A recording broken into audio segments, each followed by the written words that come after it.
हमारे साथ हैं हरिद्वार के प्रसिद्ध cancer specialist doctor Sandeep Chaudhary जी।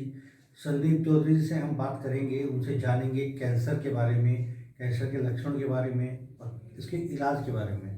डॉक्टर साहब नमस्कार, न्यूज़ 27 में आपका स्वागत है।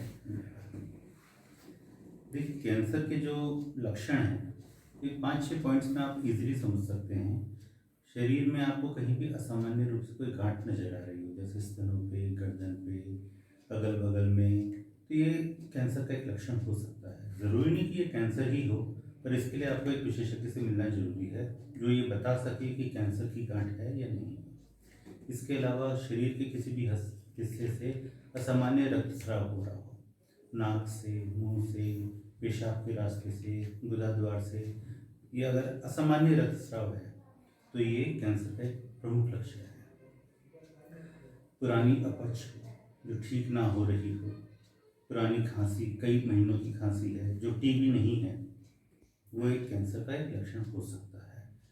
असामान्य रूप से थकान होना, लंबे समय में बार बार बीमार पड़ जाना, ये भी कैंसर के लक्षण है। कैंसर कि जैसे आप सभी लोग परिचित हैं, 4 स्टेज होते हैं। तो पहले स्टेज में कैंसर लगभग पूरी तरह ठीक हो जाता है, 100% सर्वाइवल रहता है उसमें।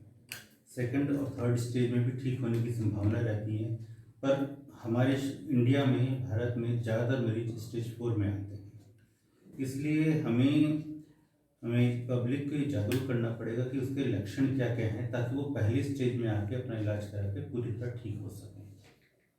सरकार की तरफ से भी इस चीज़ के लिए प्रमोशन दिया जा रहा है कि अर्ली स्टेज में हम लोग इसको डायग्नोसिस कर लें।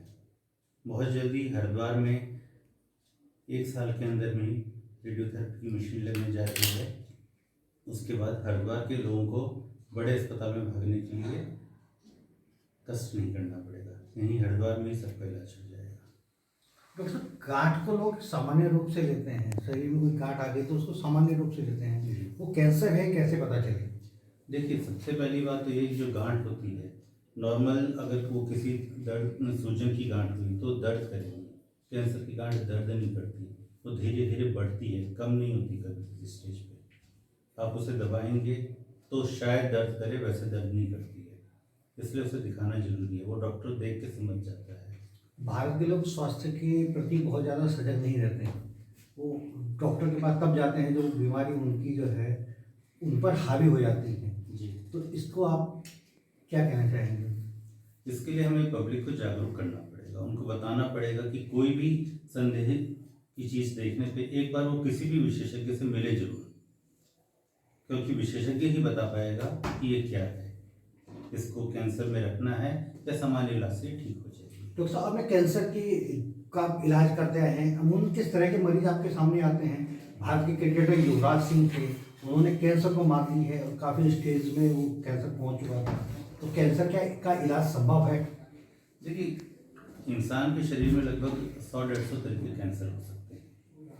जो कॉमन नॉर्मली कैंसर हमें मिलते हैं, वो मिलता है मुंह का, फेफड़ों का, लंग्स का, गॉल ब्लैडर का, पेनक्रियास का, पेट का, आंतों का, स्तन का और बच्चेदानी का। इसके अलावा लिम्फोमा भी मिलता है। ये ज़्यादातर कैंसर्स जो होते हैं ये ठीक होने की संभावनाएं रखते हैं। तो आप सही समय पे जब डॉक्टर से मिल लेंगे तो आप पूरी तरह ठीक हो जाएंगे। कैंसर के होने का कारण क्या है? कुछ कैंसर्स जो होते हैं उनमें तंबाकू एक बहुत प्रमुख कारण है। तंबाकू का किसी भी तरह से सेवन करना, चाहे आप उसे गुटखा में ले रहे हैं, पान मसाला में ले रहे हैं, सिगरेट बीड़ी के रूप में ले रहे हैं, लंबे समय तक इनका सेवन जरूर आपको कैंसर की तरफ भेज देता है। इसके अलावा कुछ वायरल इन्फेक्शंस हैं, जैसे जो बच्चेदानी के मुंह का कैंसर है वो वायरल इन्फेक्शन से भी होता है, तो वो उस वायरस को प्रिवेंशन करने के लिए टीका भी उपलब्ध होता है। वो टीका लगाने से उसका बचाव हो जाता है। आप तंबाकू से दूर रहें, उससे बचाव होता है। ये बाकी रेडिएशन वगैरह हैं जो अनकॉमन कॉजेज़ हैं, जो नॉर्मली पब्लिक में नहीं होते हैं। पब्लिक में यही सबसे ज़्यादा रीजंस हैं जिसकी वजह से कैंसर होता है। सर, आपने गुदादार से ब्लड आने की बात की, जी। तो पाइल्स में और कैंसर में क्या डिफरेंस है? देखिए, गुदाद्वार से जो ब्लड आता है तो वो बिल्कुल फ्रेश ब्लड होता है, लड़कियों के साथ ही होता है।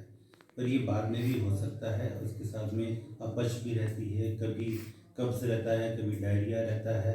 इसका प्रेजेंटेशन अलग तरीके से होता है। तो जब पब्लिक डॉक्टर से मिलता है कि खून आ रहा है, तो डॉक्टर्स के सवालों से और जांच के बाद में मालूम चल जाता है।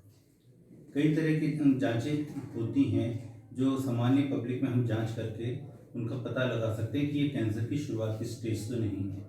जैसे प्रोस्टेट होता है पुरुषों में, वो खून की जांच से पता लग जाता है, सिम्टम आने से पहले भी पता लग जाता है। हमारे जो ये आंतों का कैंसर है, ये हमारे जो हम कोलोनोस्कोपी करते हैं उससे पता लग जाता है। और आदमी को कोई सिम्टम नहीं आ रहा है, परंतु अगर उसके परिवार में ये रहा है और उसने कोलोनोस्कोपी कराई तो मालूम चल सकता है कि इसको है या नहीं है। जैसे स्त्रियों में है, स्त्रियों में 30-40 साल की उम्र के बाद में साल में एक बार मेमोग्राफी हो जाती है तो उससे क्लियर हो जाता है। बच्चेदानी का कैंसर है, साल में एक बार पैप स्मेल करा लिया, अगर 35-40 साल की उम्र हो गई है तो उससे जल्दी स्टेज पे मालूम चल जाता है।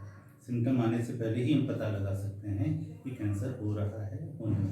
सर, यंग जनरेशन में आपके पास तो अलग अलग तरह के मरीज आते हैं कि यंग जनरेशन में कितने आयु अवस्था में जो है कैंसर का कोई मरीज आपको देखने को मिला?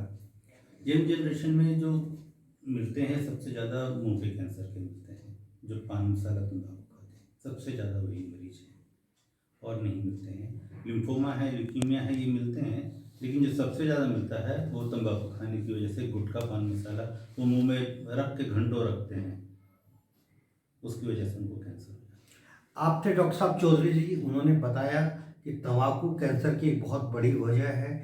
इसी के साथ आपके शरीर में अगर कहीं पर कोई गांठ है तो आपको ज़्यादा घबराने की ज़रूरत नहीं है। आप सीधा SR मेडिसिटी हॉस्पिटल पहुंचकर डॉक्टर चौधरी से संपर्क कीजिए और एक बार अपने को दिखाइए, कहीं वो गांठ आपकी बाद में कैंसर की एक बड़ी वजह ना बन जाए। धन्यवाद।